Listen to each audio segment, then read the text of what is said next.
Hello guys, good evening. So, ngayon, topic natin ngayon, may nagtatanong kasi sa comment section na bakit daw yung armor mastery ko is cloth?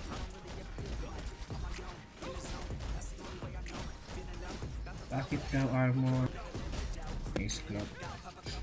So, isa lang, need natin ng MP recovery para naman magamit natin ng lahat ng skill ng battle shield. Tingnan niyo naman guys, gamit lahat yan. Pinaglilibutan pa ako ng ng mga mobs. Tapos level 65 ang talo. See? Yan. Kung bakit yung armor ko is cloth yung ginagamit. So sa cloth, okay naman yung cloth, no? So sa cloth, yung effect niya, ito lang importante, no? MP recovery tsaka movement speed. Lahat ito importante, no, sa battle shield. Isa din sa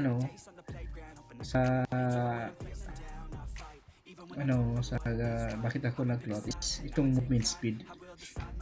Lahat ata need natin ang movement speed, no?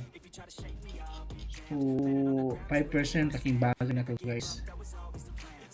Kasi yung battle shield hirap hirap talaga, hirap tumakbo. So need natin yan, MP recovery.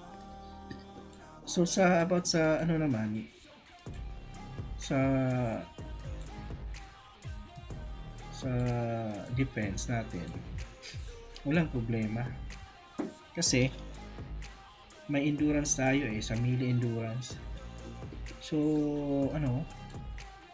mahirapan yung mga magic sa atin at saka range kasi dito sa armor, kasi yung priority is yung mataas dito sa cloth is range at saka magic. So daanin na lang natin sa defense saka damage received. So yun, tingnan nyo yung skill ko. Mag-rotate lang yan, babalik lang yan yung HP natin. So na benefits ko lahat ng skill ng battle shield. So gamit na gamit yan, importante yan guys, lalo na sa mga PvP. Kung mahilig kayo sa PvP, kailangan nyo ng mana. Wala kayong mana, mahirapan kayo. Magno-normal lang kayo wala kayong disable, mahirap talaga pag wala MP recovery. Tsaka yung MP recovery ko nga pala ngayon 167 na to guys. So yun nga, kaya nga ako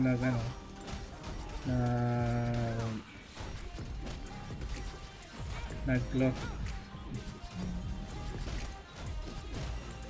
Sa akin medyo masakit-sakit na dito.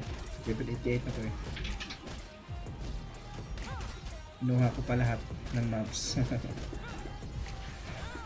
Dito lang kasi ako binabantayan ko lang kasi nagpapa-level din ako ng mastery natin ng armor. So 5 level na lang, mag 60 na to.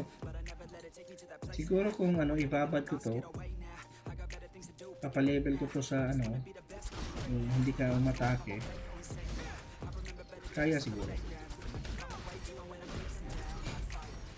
Yun importante kasi sa battle shield yung marami kang MP recovery. Kung wala kang MP recovery, hanggang normal ka na lang. Tingnan mo na nga yung skill ng ang laki ng consume ng mana. Ito importante ito eh. Pang PVP disarm guys. Tingnan mo nga naman 825 plus 275. 1k, 1,100 agad mawawala sa mana mo. Kung wala kang hindi mo ito magagamit eh. Ito lang magagamit mo eh. Chain, ito, dalawa lang, tatlo. kung wala kang MP recovery, tatlo lang, hindi mo magamit to. Kaya kawawa ka sa PvP. Dalawa, tatlong skill lang. Kaya yun, nag-clout ako para naman mabinefits natin yung sayang yung mga skill ng tingnan nyo nga naman ang effect nito all damage minus 10%. Gamit talaga, pati rin ito damage received decrease din 10 plus 10%.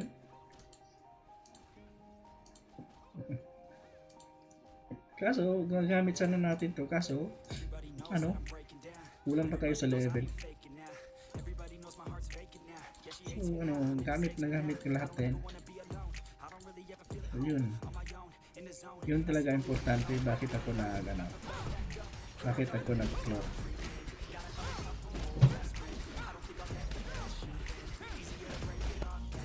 Hanggang dulo clock na rin to. Kasi yun movement speed importante talaga eh. Pag wala kang movement speed, wala kang mana, hindi mo magamit to. Itong chain, isang gamit mo lang nito, ubos lahat ng mana mo. Kaya need natin ang recovery guys. Yan ang importante guys, recovery talaga. So yun lang. Pati pala sa mga mouse, hanap lang kayo ng magpa-farm kayo, hanap kayo ng mga puro melee, not melee, magic. Daming magic yan, doon kayo makuha. Kung masakit pa sa inyo, kung naka-clock kayo, masakit pa sa inyo yung mga melee, doon kayo sa mga magic. Walang damage yung mga magic sa inyo, piso na lang yun.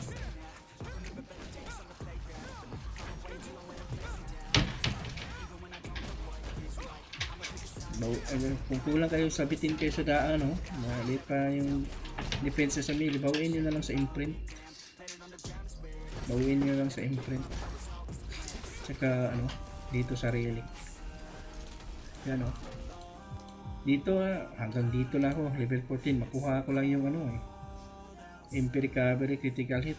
Ito lang makuha ko na, okay na. Magastos to eh. Okay to sa mga mga magic. Kaya ito, nagpo-focus ako dito sa tatlo. Pa 60 ko to, tapos ito naman, saka yung life. Kasi sa PvP guys, need natin mataas life. Need natin ng survivability. Dapat mataas yung recovery mo, mataas death mo, mataas HP mo. Yun talaga importante. Resistance yun. Attack, hindi masyado attack. Okay lang yung attack, basta mataas naman yung death mo. Pero kung maliit lang death mo, taas ang attack mo, wala eh. Pag ma-stun ka, ma-disable ka, wala na, GG. Kaya importante sa akin, kasi frontline tayo, nagpataas ako ng defense power guys.